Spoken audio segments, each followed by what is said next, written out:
Okay,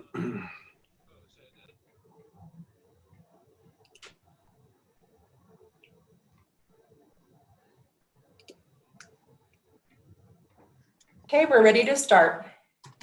All right, we'd like to welcome everybody to our MAG meeting tonight. One of these days, we might get to meet together sometime because I'm getting down to a shadow by not having lunch or dinner. So, first item, our first action item is approve the October 1st, 2020 meeting minutes. When you make a motion, will you state your name and then the motion? And that way we can keep track of you. So this is Mayor Brunst, and I so move that we approve the October 1, 2020 meeting minutes. Got a motion by Mayor Bruns, This is Mayor Johnson, I'll second that. second by Mayor Johnson. All in favor, say aye. Aye. Aye. Aye. All right, second item is public comment, and Melanie says we have no public comment set in. So we will move to number 3, item 3, I-15 update, Lehigh Tech Corridor grand opening, UDOT. You got 10 minutes. I'm Boyd Humphreys. I'm the project director on the I-15 Technology Corridor project. Yeah, just want to give you a brief update on the project. Is it all right if I share my screen?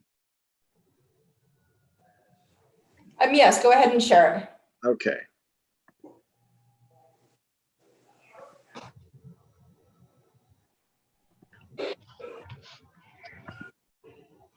Okay, can you see that? I can.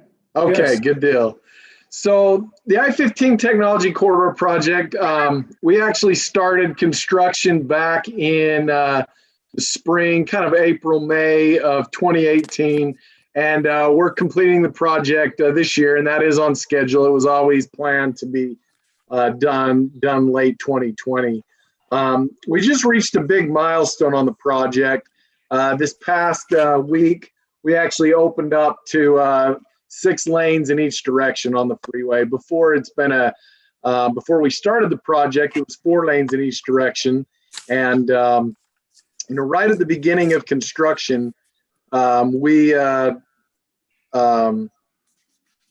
on here. Right at the beginning of construction, we opened it up to 5 lanes in each direction. So, before the project started, there was kind of a bottleneck through this area. That's been eliminated, and that was a big part of the project to reconstruct and widen I-15. That included 17 bridges, and in order for us to keep traffic moving, we had to build each of those bridges in different phases, and able to accommodate traffic. That was really probably the biggest challenge on the project, was being able to move traffic and build the freeway.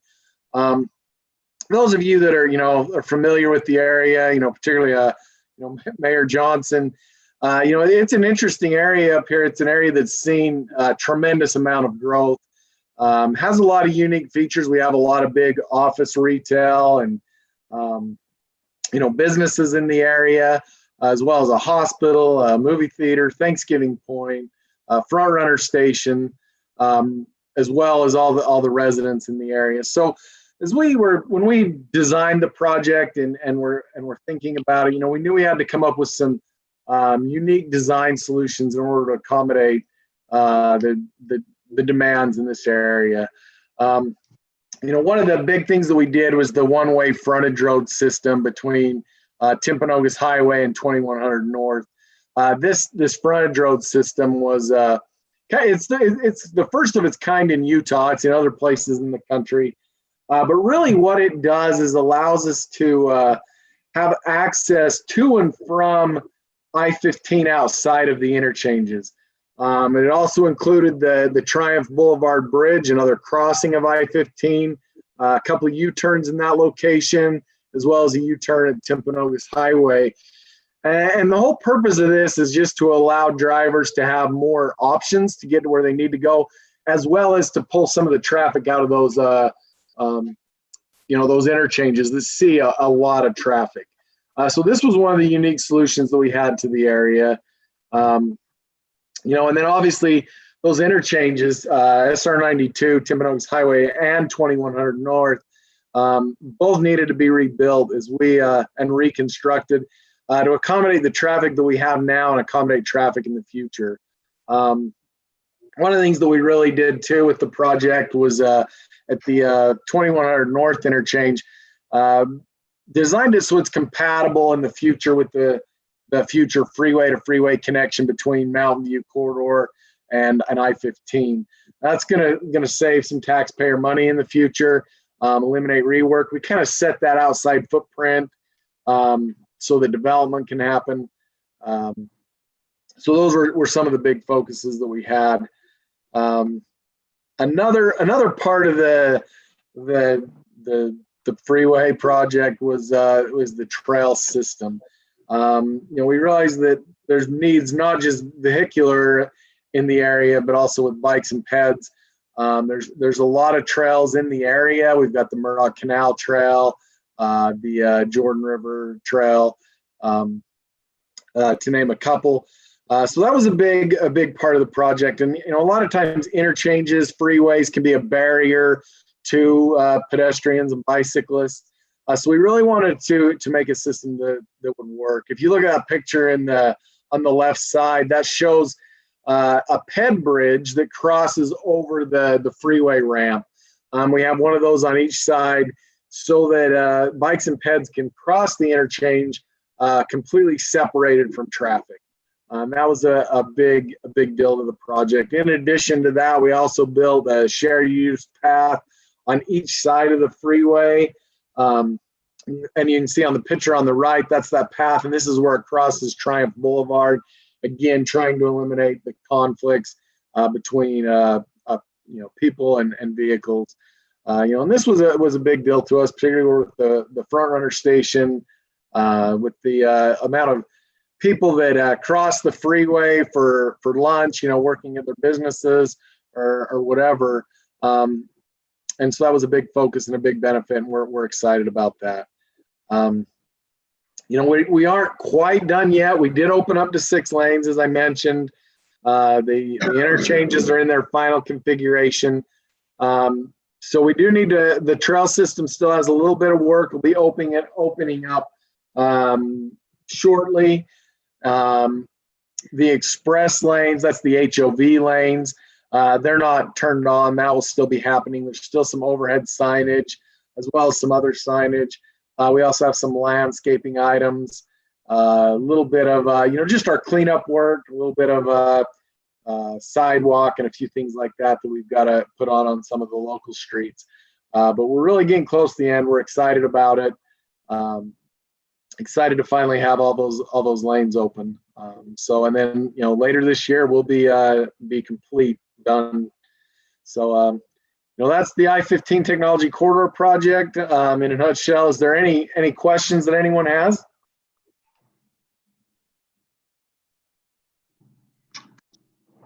Okay. Hey, well, thanks, Boyd. Appreciate the update. Looks good. I drove through that today, and I didn't even get slowed down there. So thank you. Good deal. Thank you. Appreciate it. All right. One thing I forgot to do was excuse Mayor Prey at the start of the meeting. So we'll put that in the minutes that she's asked to be excused. All right. Let's go down to number 4, TIP amendment, UTA funding tables. Bob Allen, take it away. All right. Thank you. So hopefully everybody can see my screen that I'm now sharing. Let me know if you can't. Just a reminder is that we adopted the 2021 TIP, the Transportation Improvement Program. It lists transportation projects funded for the next 4 years. Our projects go out to 2024. These list projects that are funded through MAG, through UDOT, and through UTA. We fund projects every 2 years. We just finished that process. But as a reminder, we still adopt a new TIP every year.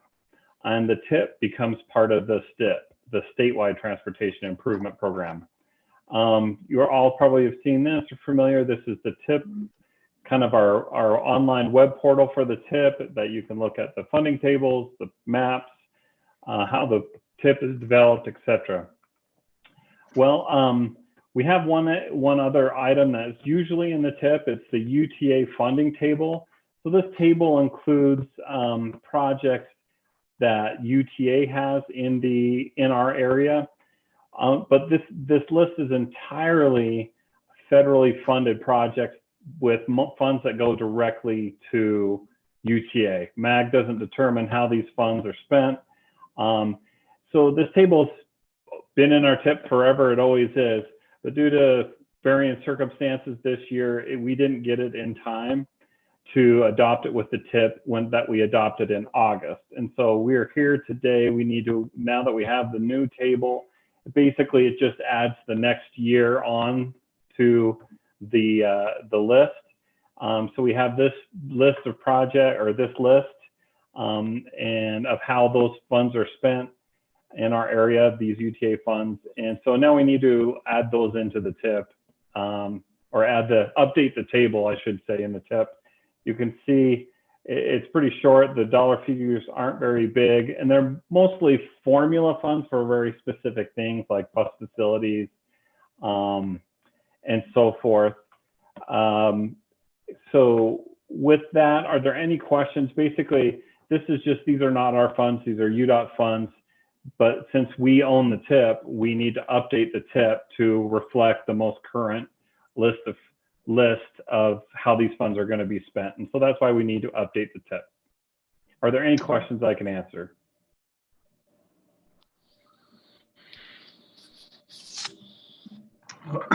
Okay, seeing no questions, I would entertain a motion.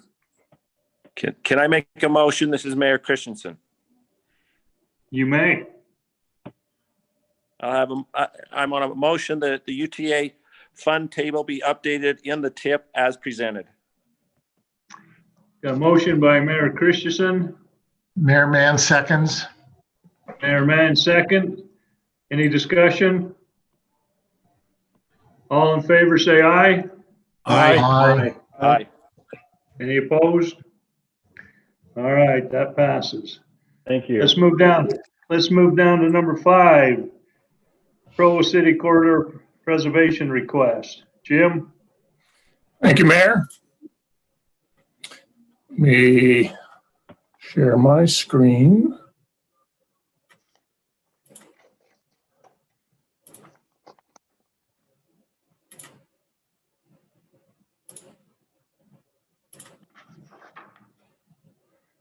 There we go.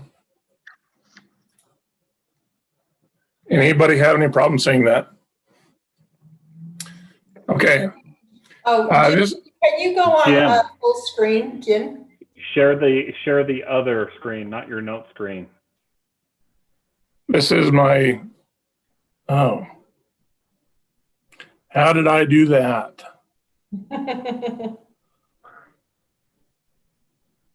Technology. So go to screen share and pick the other screen. Okay. Pick the other screen. Stop share.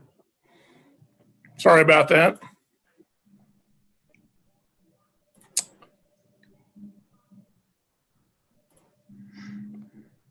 That's still not the one, is it? That's right. You got it. That's it. I got it? Okay. Sorry about that. Okay, we have 2 requests for our Provo City for corridor preservation funds. These funds have been before the TAC committee, and the TAC committee recommended that the funds be approved. Now you'll see on that page that there is a red asterisk, and I put that red asterisk in there because there have been some updates to the request between the time TAC met and tonight. And we'll talk about those in just a little bit. Staff finds that both requests fall within the policies for corridor preservation, and we also recommend approval tonight. The first of these, and we'll handle these in 2 different motions because there are 2 different properties. First property is on eligible quarter number 37, Provo 2230 North. It is in the first phase of the RTP, so it is the first priority. 741 East, 2200 North. This is a willing seller, person who has actually attempted to put their property on the market. It did not sell. They approached the city, and the city will need this property for the future 2230 North project. And so they would like to ask for funds to acquire this from that willing seller. The appraised value is $560,000. The estimated acquisition costs are up to $10,000. Total request would be $570,000 for this request. The current fund balance as of about a month ago is about $6.5 million, so we don't have any problems funding this request. Any questions on this?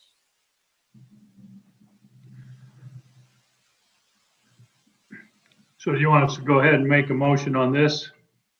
Or do you want to move to the next one? Let's go ahead and make a motion on this separately from the next one. So Jim, one question for you on that. Was that one appraisal or an average of multiple? That was one appraisal. And that's a trusted person? Yes, it is. That was the Valbridge Associates. They are on UDOT's approved property appraisal companies list. And so they are a trusted appraisal firm. Okay. Any other questions? Seeing none, go ahead. I'd entertain a motion. Okay, thanks, Mayor Leifson. It's Mayor Kafusi. I move that the Regional Planning Committee approve the Provo City request for corridor preservation funds of $570,000 for purchase of property located at 741 East, 2200 North. This authorization will expire 1 year from today if the transaction is not completed by then. This is Julie Fulmer. I'll second it. A motion by Mayor Kafusi, a second by Mayor Fulmer. Any other discussion on this motion? Seeing none, all in favor say aye. Aye. Aye. Any opposed? All right, that takes care of the first part. Thank you. Now here's where we get into where things get a little bit more interesting. Background on this is that this is a 3.1 acre parcel that Provo City would like to purchase that because they need a part of it for the 820 North future 820 North widening project. You can see it's also situated between I-15 and Geneva Road. That means it also may be of interest to UDOT. So we had some discussions with UDOT, and they, by the time we went to TAC, had decided not to involve themselves at all with this property. They felt that it would have possible negative impacts on their ongoing environmental study, that it might bias it. However, and as you see it again, the red asterisk, between that meeting and tonight, they have had further discussions with us, and they have decided that they do want to have the opportunity to buy that property should they need it in the future.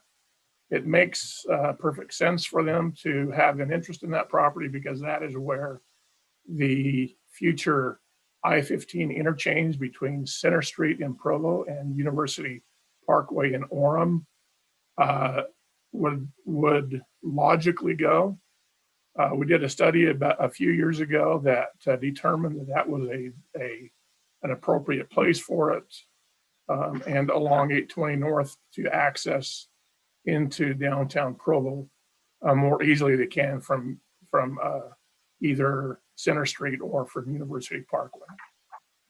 So this has renewed interest from UDOT and from Provo City, both. Any questions on that? So what does UDOT being interested in participating mean? And great question, Mayor Mann. That's exactly what we'll get to in just a second, if that's okay. Sure. Just some other background details. The owner has applied for development approval.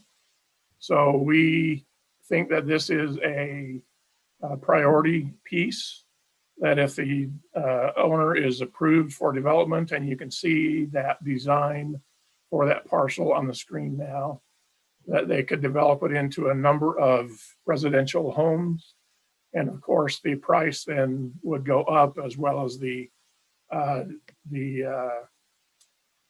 negative connotations of having to move people out of their homes and take their homes down in a future project.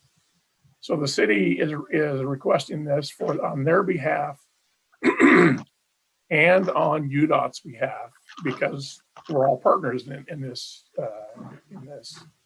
effort. And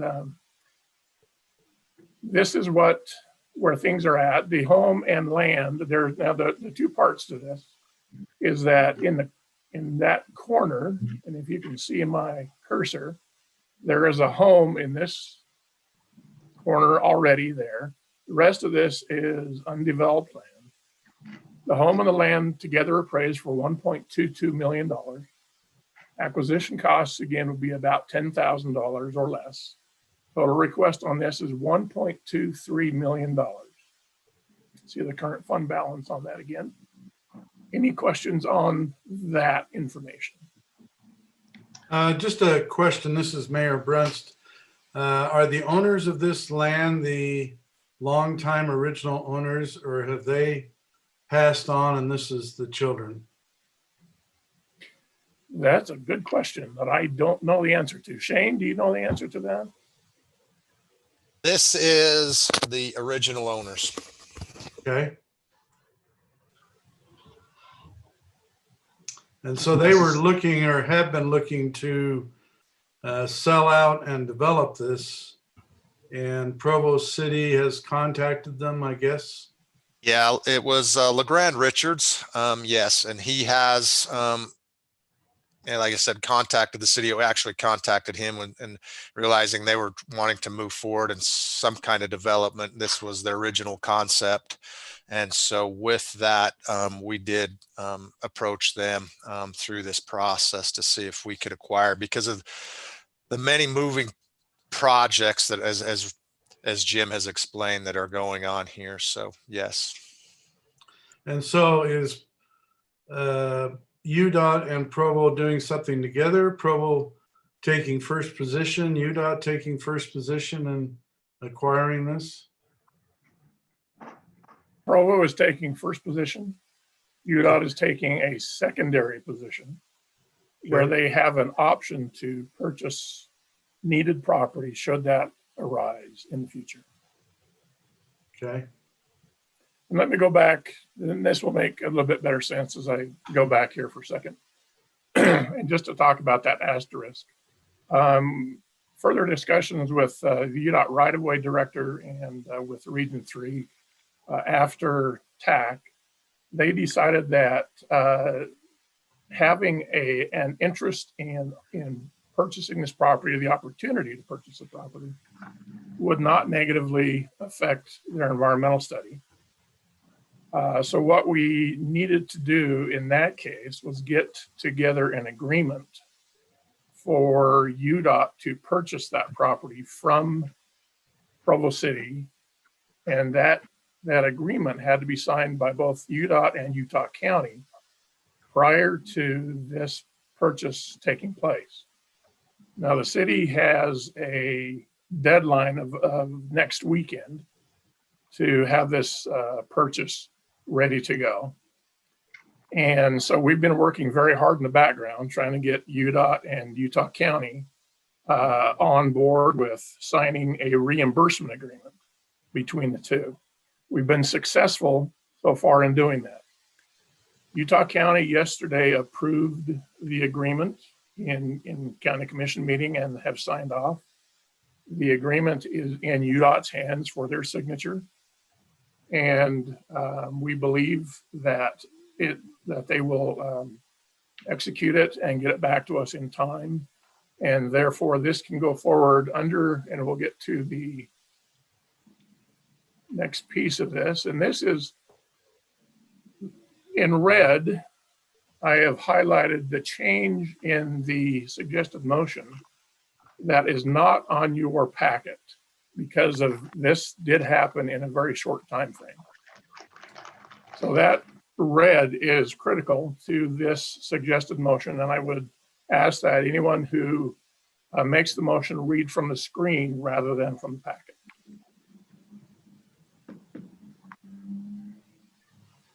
So does that mean that UDOT would buy all the property, or Provo would retain some of it for their Geneva Road expansion?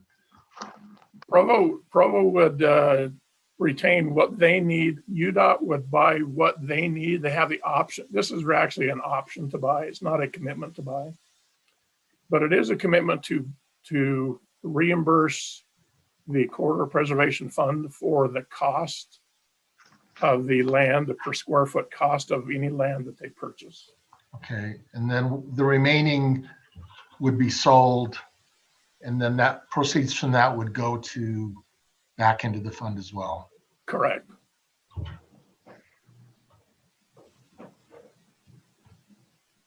Any other questions for Jim? Seeing none, I'd entertain a motion then. This is Mayor Brunst. I'll make a motion. I move that the Regional Planning Committee approve the Provo City request for corridor preservation funds of $1,230,000 for purchase of properties located at 836 North Geneva Road, pending execution of the reimbursement agreement between Utah County and UDOT. This authorization will expire 1 year from today if the transaction is not completed by then. This is Mayor Miller. I'll second it. Okay, I got a motion by Mayor Bruns and a second by Mayor Miller. Any discussion on the motion? Seeing none, all in favor, say aye. Aye. Aye. Aye. Any opposed? Any opposed? All right, that passes. Okay, let's move down to number 6. CMAQ guidance change discussion. And this is an action item. Great. Can you hear me okay? Got you, Andrew. Okay, perfect. Just before we start this discussion, and I'll try and make it very brief. If you remember from a while ago, we have a program that we provide passes for disabled veterans, handicapped, single moms, people going through drug rehab, etc., so that they can ride system-wide, including up to Salt Lake if they have to go to the VA and get drugs, etc. We provide passes. We do not use any CMAQ funding for those passes. That would be a clear violation of federal law, and we don't do that. We have funding from the LDS Church, we have funding from the Sheriff's Office, and we have some local funding as well as veterans waiver choice funding that is all permitted funding to use for those passes. There's been some question over the last several months and again tonight about whether or not we're using CMAQ funding for those passes. We do not, and we have not used any CMAQ funding for those passes. So to get that off the table, the thing that we're talking about tonight is when we did the UVX program, I'm just gonna grab my door, there's some noise outside. When we started up the UVX bus system program, UTA was very successful in getting a 10-year, $1 million per year contract from BYU and a 10-year, $1 million per year contract with UVU, as well as other businesses in the Provo area to provide passes to their employees and customers on the UVX. The UVX has been very successful. One of the things that the federal regulations do allow is that within the first 3 to 5 years of operations of a new line, you may use CMAQ fundings, congestion mitigation and air quality funds to underwrite some of the operating costs of that system. Typically, that's a 3-year period. The rules changed a couple of years ago and allow you to go into years 4 and 5 as long as years 4 and 5 are less than years 1, 2, and 3. The idea is you've got a new system, use CMAQ funds to get it up and going, and then the fares or other funding sources will continue that. The theory behind the federal government is they want to fund the construction of a transit system, but they don't want to continue to fund the day-to-day operating of that. So we have used a portion of our CMAQ funds, roughly $600,000 a year, 1.8 million for the past couple of years, to subsidize the operating expenses of this new UVX system. Soon, the CMAQ portion of that operating subsidy will expire due to that 3 to 5 year limitation. Are we on the 3-year side of that? We're at about 2 on it, about year 2. Okay, so it could go 2 more years after that. Yeah, and it's a dollar amount more than that full year. You want to start sloping down years 4 and 5. They have to be less than the previous years 1, 2, or 3. So as we start approaching that horizon or sunset in what we can use those funds for, we're looking at different ways to fund that. One thing would be to change the federal guidance and change it from a 3 to 5 year period to a longer period. Well, I guess the first thing available option is to do nothing, just let that operating subsidy expire and start charging fares to make up that difference. Second would be to change federal guidance and allow the operating subsidy under certain conditions. Maybe if there's currently a public-private partnership that we have 8 years left on, that we could continue to use CMAQ funding for the remainder of the public-private partnerships that we have with BYU or UVU. Again, changing federal guidance or changing federal law. That's something we can work on, but there is a cost in both time and money to make that change. And I'm not sure there's an appetite nationally to make that change. Third is in the CMAQ regulations, it allows for the state DOT to convert up to half of the CMAQ funds to non-CMAQ transportation funds. So we could ask that request of UDOT. We asked that once already and we were told no. And I believe a couple of years ago, UDOT had brought that discussion just generally up to the Transportation Commission, and they said no.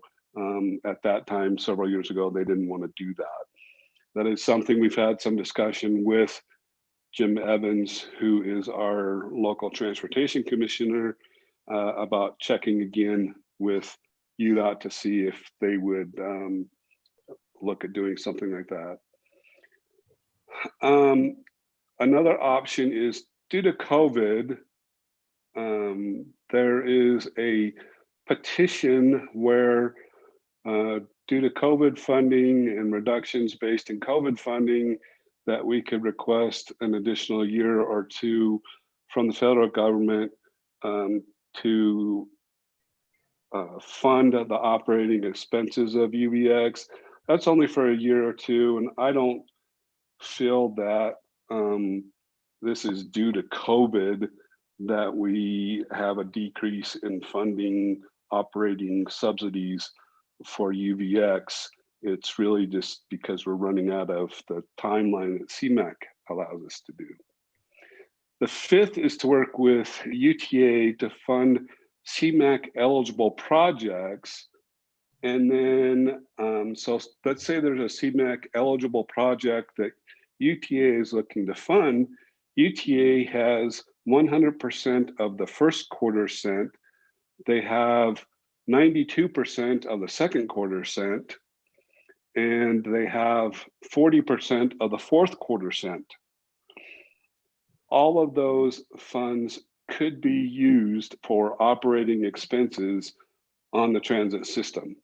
So if UTA had a project that was CMAQ eligible and clearly eligible by our federal funding requirements, and we would get prior approval from our federal partners that they could use CMAQ funds that they were going to use quarter cent funds for a clearly eligible, legally eligible project, then we would ask that UTA transfer some of those either first, second, or fourth quarter funds into this UVX project and continue subsidy. There may also be something as we look into this with our new UTA trustee of Trustee Acerson, that now that we've got UVX going for a little while, we may be able to look and say, look, out of the $1 million of BYU, the $1 million from UVU, the $2.5 million that's coming out of the third that's going to be paid back by the fourth, maybe there's enough funding there that we don't need the CMAQ subsidy for operating services on UVX any longer. That we've got it down, figured out. We know how much it's going to expand, etc. Anyway, we've got these 5 options. We would request that you let us know what you want us to do on this. If you just want to do nothing and just let the operating assistance expire, we can do that at the end of the period. If you want us to go for federal guidance change, we've identified some individuals that have special skills and abilities in that area that we could hire. There would be a cost and there would be a time cost associated with that. Number 3 is just asking UDOT for assistance. They may say no. I don't feel comfortable with number 4. I don't think it's truthful. And then number 5 is something that we could continue to look at as well. However, if we use number 5, there is an agreement in place between UTA and the Utah County Commissioners that if there is any expenditure of the first quarter, 92% of the second quarter, or the fourth quarter sales tax, that they have to have approval from the county commission. I spoke with the chair of the county commission. He's aware of this. He unfortunately is not able to make it to the meeting tonight and expresses his apologies for not being here. Commissioner Ivey was also on our finance committee meeting and he's aware of it. And so if you chose for us to do number 5, we want to do this as soon as we could to get onto the county commission agenda to allow us the opportunity to make a net neutral exchange in value of CMAQ funding and local quarter cent funding. We don't know if we would have to do that or not because we don't have the total exact operating expenses of the UVX project. But again, with something like 80% of the people who are using UVX are students with a pass from BYU or UVU. We think that it'd be good just to keep it open for everybody in the community. I'm happy to answer any questions. So if you have do we get CMAQ funds that are specific to Utah County? Yes, we do. It's about $3 million a year. And what would we otherwise do with those if we didn't use them on UVX? So we can use that on congestion mitigation. We can't build new lanes or widen lanes. And Steve calls on this call and he could correct me, but it's typically for congestion mitigation. So it might be a right turn pocket or some signal timing. It can also be used for things like retrofitting diesel vehicles so that they clean, their combustion is cleaner. And that's one of the things that the feds would want us to do, is to spend it on retrofitting diesel vehicles.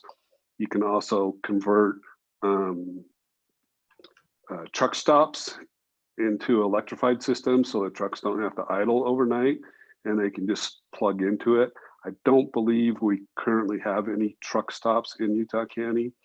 We've also been able to use the funding on a trail system, and we do that quite a bit. So it's limited in what we can do. It has to show an air quality benefit or a congestion mitigation benefit. And in general, it is one of our harder funding sources to use. They have a very good process to ensure that. What's that? Is it use it or lose it, or does it accumulate if you don't? Yeah. So that's one of the things that we've had. We've had some a hard time using it in many cases, and we've had to do some swapping with WFRC in order to get some of our funding expended. But it's, if you don't use it, it just goes away year over year. Eventually. Mm-hmm. So Andrew, the Alpine School District runs about 230 diesel buses. And when they deliver students to the schools, they oftentimes in the wintertime sit there to keep the heat in the bus idling. I know the Granite School District has taken $1,000 per bus for their buses to convert to an electric system where the bus can turn off and then use an electric system to run the heater and does not have to have the bus idle. The Alpine School District has looked at this, but for whatever reason, I don't know if it's monetary, they have not chosen to do this yet. So my question is, could we use this money towards those buses to retrofit them at $1,000 a bus? Yeah, that's a great question. So what we have to do is we have to look at the overall improvement to air quality based off of decisions that we make and funding that we make. We're not specifically required to do the quote unquote highest and best use of those funds. Given a modeling program that we do, because we know that sometimes how inputs are put into the model, they can vary. But if the school district wanted to, or a city wanted to sponsor that and request CMAQ funding for that purpose, we can model that with the others, and then it comes through our board, and then they can see if they would prefer that or not. So the other thing is you have Provo School District and you have Nebo School District that could in fact be, using these funds. And at $1,000 a bus for Alpine at 230 buses, you're only looking at $230,000 only. And so the reality is this could be a real bang for the buck and be a real help to our air pollution. So I, as the mayor of Orem, would be willing to pursue it for the Alpine School District and if they were open to it. Yeah, and that's a great question. And we're not taking applications right now for CMAQ funding. We're just seeing if what you want us to do to pursue this expiring of CMAQ operating assistance for the UDX. Right, and I want to make a comment on that, but I would love to have you consider and start the process for looking at it for the school district buses. Sure, I think that application process is, I think we just finished the one, so it would probably be about 2 years. Okay, that's fine. We can work on that. Number 5, I would be very much in favor of that. First of all, as we have talked about many times, particularly at the beginning, is that if in fact your buses are frequent and if they are free, your ridership almost doubles. So even though this is not the majority of the riders, this is a portion that is important. And I would like to keep the CMAQ money working for free funding for the 20% of the bus ridership being the residents. And if in fact we could do the exchange dollar for dollar revenue neutral with UTA against CMAQ eligible projects, I would like to do that. Hopefully there's not a time limit on that, and do that forward so we can keep the free fare going and keep our ridership high on UVX. So I would move that we do that. I don't see a downside to number 5. Is there a downside to number 3 that I'm not seeing as well? The only thing is just UDOT could tell us no. So I kind of wanted to have something that, say, if we put everything into number 3 and then they said no, then we would have to come back and say, okay, can you let us do number 5? What we'd like to do is work simultaneously on 3 and 5, if we get approval for that. 4, I don't think is honest, and 2 would be costly. So UTA has an incentive to want to do something, to work with us on this, because they also want the ridership to stay high. That's why I think 5 would be our preferred option if everybody else agreed. Now, if we work on that, can't we still use in years 4 and 5 CMAQ money directly, just not as much? And we wouldn't need it to supplement it as much if we were going to go that route? That's correct. You just have to have a plan as you get into years 4 and 5 as to how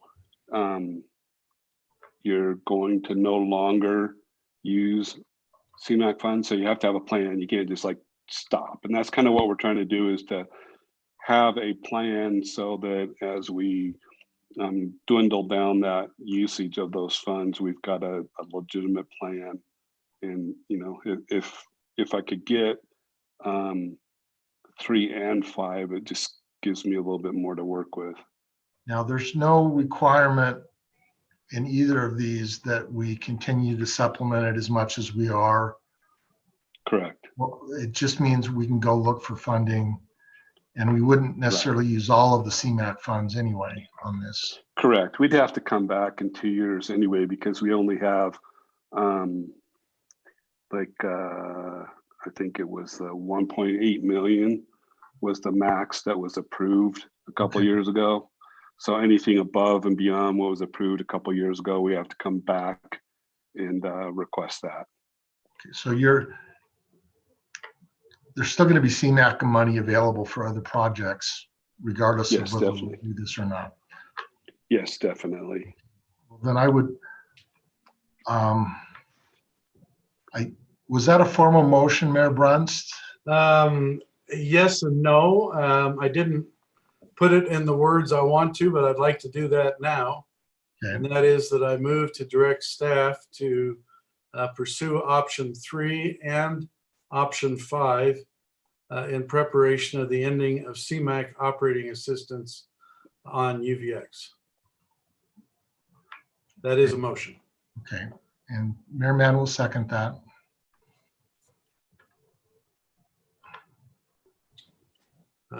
Mayor Leifson, you want to ask for a vote? Hey, sorry, I was muted. Thank you. That doesn't happen very often. Is that the first time in your life? First time in my life I've ever been muted. So I got a motion by Mayor Bruns, a second by Mayor Mann. Any discussion on the motion? Seeing none, all in favor, say aye. Aye. Aye. Aye. Aye. Any opposed? This is Commissioner Lee. Commissioner Lee, I'm going to abstain from it. Okay, it's duly noted. Okay, let's move to 7. Federal Highway Administration. You got an update for us? Not a big one, but I thought I might make a couple clarifications that I don't think changed anything Andrew said. But I didn't want to, necessarily debate him. So I think it's been very thoughtful how he's approached this CMAQ for transit fare subsidies. Right now, transit fare subsidies are not considered to be operating assistance. So I think we need to separate that term from transit fare subsidies. It's right there in the guidance as we define it anyway. I have had experience with them changing the CMAQ guidance once in my career, about 15 years ago. They do change it. Now is the time when our last highway bill has expired. We're operating on continuing resolutions, and there'll be a new highway bill sometime. It's my intent to broach the subject there, even though you're not approaching it. I don't disagree that it's a very effective reducer of air quality. I do find that Utah County is kind of a trendsetter, a trailblazer. Not a lot of areas are offering free transit fares. And so to have success in changing rules is usually helpful when you have other people in your court. But I do think it makes sense. The operating assistance, we allow you to stretch 3 years of operating assistance over a 5-year period. So if it takes, $1 million to operate a system per year, you can spread 3 million out over 5 years. That's kind of the way they work it. So it's not just a decreasing amount. You can only use 3 years of operating assistance, but you can use it for that 5-year period. But where I'm sympathetic, I've used UVX and I believe in it. Those are the rules for right now. If UDOT takes on the CMAQ funds, if they swap it out, the CMAQ funds still have to be used for CMAQ eligible activities. So it then becomes UDOT's onus. And I think that's been one of the reasons why they haven't wanted to swap it. Just keep that in mind. I think you are allowed to convert, as Andrew said, half of any program into another program. But it wouldn't be eligible, transit fare subsidies wouldn't be eligible for STP expenditure either, or whatever they transfer it to. So there are some details in there, but I'd love to work with staff to find a way to do it, which is what we've been doing so far, finding a way to work within the rules to do it. But other than that, our continuing resolution runs out December 11th, but I assume they'll pass another one and kick the can down the road some more. I think you can expect not to have a highway bill for at least a year, but that's just me prognosticating. But that's the way the last few highway bills have been. It just takes a while to get both sides to agree and then submit something to the president. Anyway, that's all I have, though. Thank you. And I wanted to thank Steve for his assistance in clarifying these things. And as we did do the original CMAQ request, it was for the operating assistance BRT. We have a separate thing that we're doing with the passes and the fare subsidy, which is a different funding source. But when we made the application for the CMAQ funding on UBX, it was clearly for operating assistance. So, but I do appreciate your help on everything. Thank you, Steve. All right, thanks, Steve. UDOT. Anything from UDOT? Not hearing anything. How about UTA?